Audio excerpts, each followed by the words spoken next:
Сайн байцгаана уу хүүхдүүдээ? Өнөөдөр бүгдээрээ усан дээр туршилт хийж үзцгээе. За багшийн нурд юу вэ хүүхдүүдээ? Шил аяхтай ус байна. За тэгвэл энэ ус маань өнгөтэй юу, өнгөхгүй юу хүүхдүүдээ? Та нар юу гэж бодож байна? Тэгвэл багш нь өнөөдөр нэгэн туршилт хийж үзүүлэх гэж байна. За хүүхдүүдээ багш руугаа сайн хараарай. Ус маань ямар өнгөтэй болсон бэ хүүхдүүдээ? Цэнхэр өнгөтэй болсон байна. За тэгвэл одоо ямар өнгөтэй болсон бэ хүүхдүүдээ? Улаан. За тэгвэл одоо ямар өнгөтэй болсон бэ хүүхдүүдээ? Ногоон өнгөтэй болсон байна. За тэгвэл дахиад сайн ажиглаарай. Ус маань ямар өнгөнд хувирсан бэ? Улаан, цэнхэр, ногоон өнгөнд хувирлаа. Тэгэхээр ус маань өнгөгүй байх нэ. Тэгвэл усыг өнгөгүй гэдгийг батлахын тулд дахин нэг туршилт хийж үзье. За багшийн нурд 2 шил аяхтай ус байна. Нэг шил аяганд нь бүгдээрээ удаг хийж найруулъя.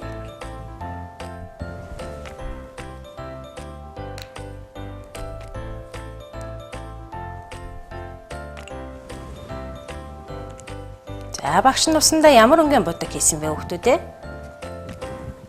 Цэнхэр өнгийн будаг хийлээ. За та нар гэртээ аав ээжтэйгээ хамтраад энэ туршилтыг цуг хийгээрэй. За ус маань цэнхэр өнгөтэй болсон байна. За одоо багш нь будагтай усанд нэг албаг хийлээ. За мөн будаг хийгээг уусандаа нэг албагыг хийлээ. Сайтар ажиглаараа хүүхдүүдээ. Та нарт аль аяганд хийсэн халбаг харагдаж байна? Будаггүй усанд хийсэн халбаг маань харагдаж байна. За тэгэхээр усанд маань ямар ч будаг хийсэн яг тэр өнгөөрөө хувирдаг. Тэгвэл багш нь өнөөдөр энэ аяхтай усанд цэнхэр өнгийн будаг хийсэн. Тийм болохоор та нарт цэнхэр харагдаж байгаа тийм ээ. За хэрвээ ус маань будагтай өнгөтэй байсан бол энэ халбаг маань харагдахгүй байх нь байна. Тэгвэл ус маань өнгөгүй учраас энэ халбаг маань харагдаж байна тийм ээ. За та нар мөн энэ туршилтыг гэртээ бас хийж үзээрэй.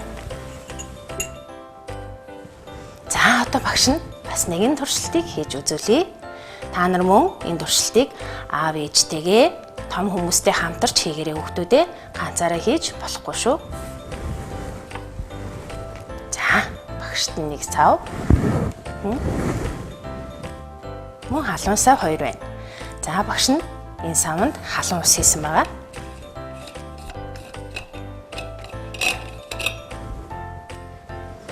За багш нь энэ халуун усыг энэ сав руу юулна. Сайн хараарай хүүхдүүдээ.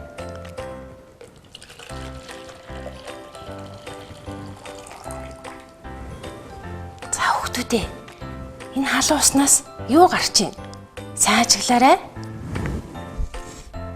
За багш нарт бүр сайн харагдуулахын тулд тайлбарж үзүүлье. За хүүхдүүдээ талин дээр ямар өөрчлөлт гарч байна? Тал маань яасан бэ? Норсон байна. За тэгвэл усыг халаахаар юу гардаг байх нь хүүхдүүдээ? Уснаас гараад байгаа энэ зүйлийг уур гэж нэрлэдэг байх нь. За тэгвэл усыг халаахаар уур гардаг юм бол энэ уурыг хөрөхөөр юу болдгийг цөмөрөө ажиглая. За багш нь энэ халуун ус хийсэн савн дээр энэ хүүтэн талыг тавья. За халуун уур маань хөрөхөөрөө юу болон хувирдгийг бүгдээрээ ажиглая. Багштайгаа хамт 10 хүртэл тоолцгоё. 1 2 3 4 5 6 7 8 9 10. За сайтар хүүхдүүдээ. За толь маань яасан бэ? Халуун уур маань толинд наалдаад хүрсэн байна. За тэгвэл энийг бүгдээрээ ажиглая.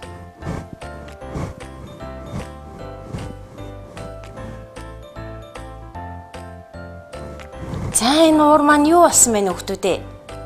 Хөрхөөрөө буцаад ус болдог байх нэ. За та нар мөн ингэж тоглож үзээрэй. За тэгвэл усыг халаахаар уур болдог юм байна. Уурыг хөргөхөөр буцаад ус болдог юм байна. Та нарын туршилтыг ганцаараа хийж болохгүй гэж багш нь хэлсэн байгаа тийм ээ. За. Халуун ус маань түлэх аюултай шүү хүүхдүүдээ. За тэгээ хүүхдүүд маань гэртээ энэхүү туршилтуудыг аав ээжтэйгээ найз нөхдөдтэйгөө хамтран хийж туршиж үзээрэй. Мөн өшөө олон сонирхолтой туршилтуудыг хийж болно. За багш нь та нарт гэрт нэгэн даалгавар өгье. Ус маань халахаараа уур болоод уур маань хөрхөөрөө ус болдгийм бол ус маань хөлдөхөөрөө юу болдог вэ? За аав ээжээсээ асууад хамтран усыг хөлдөөж үзээрэй хүүхдүүдээ. Хөлдсөн усаа барьж үзээрэй. Ямар байна? Мөн хэлбэр дүрсийг нь сайн ажиглаарай хүүхдүүдээ. Эцэгчүүдэд хандан хэлэхэд хүүхдтэйгээ хамтран эдгээр туршилтуудыг болон өөр олон сонирхолтой туршилтуудыг хийж үзээрэй. Хүүхд маань эдгээр туршилтуудыг хийснээрээ усны тухай ойлголттой болох, орчноо танин мэдэх чадвар нь хөгжнө. Анхаарал тавьсан явдалд баярлалаа. Баяртай. Ус ямар өнгөтэй вэ? Ус яагаад уур болдог вэ? Усны ерөнхий шин чанарыг танин мэдэх энгийн туршилт хийснээр 1-р ангийн хүн орчин, хүн байгаль хичээлийн ажигласан зүйлийнхээ тухай асуух, ярих чадварын бэлтгэл болох юм. Хүүхдүүдээ маргааш хөдөлгөөн дүрслэх урлагийн хичээл орно.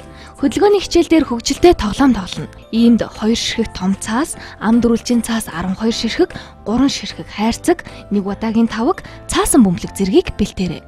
Харин дүрслэх урлагийн хичээлд дөрвөлжийн хайрцаг, өнгийн харандаа, хайж, өнгийн цаас, цав зэрэг хэрэглэгдэнэ.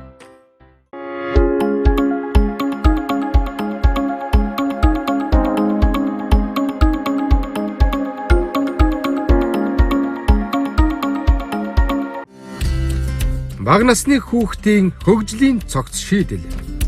2-оос 5 настай хүүхэдтэй эцэг эхчүүдэд өгөх зөвлөгөө. 20 секундын тээврэлт. 2-оос 5 настай хүүхдэд халамж хайрыг мэдрэх, тайвшрах хамгийн энгийн боловч гайхамшигтай арга бол аав ээжийн тээврэлт юм. Аав ээж хүүхдээ 20 секундын хугацаанд тээвэрэхэд цусны даралт буурч, биеийн дархлаа идэвхжиж, хайрын гормон буюу окситоцины хэмжээ нэмэгддэг. Аав ээжийн тээврэлт нь хүүхдийн эрүүл мэндийн болон сэтгэл зүйн дархлааг дэмждэг. Аав ээжтэй хангалттай тээврүүлдэг, хоногийн ихэнх цагийг аав ээжтэйгээ хамтдаа өнгөрүүлдэг хүүхдийн өвчлөх нь бага, сэтгэлийн хөдөлгөөн нь тогтвортой бас эерэг байдаг. Аав ээжийн тээврэлт хүүхдийн тархины хөгжлийг дэмжинэ. Аав ээжийнхаа ингэрд тээврүүлдэг хүүхэд асуудлыг бухимдлаар бус эвээр шийддэг. Бусдад өөрийгөө ойлгуулах, бусдыг ойлгох чадвартай, шинийг таньж мэдэх хүсэл тэмүүлэлтэй, хэл ярианы хөгжил сайтай, илүү идэвхтэй байдаг. Та хүү охиноо хамгийн багадаа 20 секундын турш чин сэтгэлээсээ тээвэрч туршаарай. Та амар амгалан, хайр, аз жаргал, хөгжлийн өөрчлөлтийг мэдрэх болно.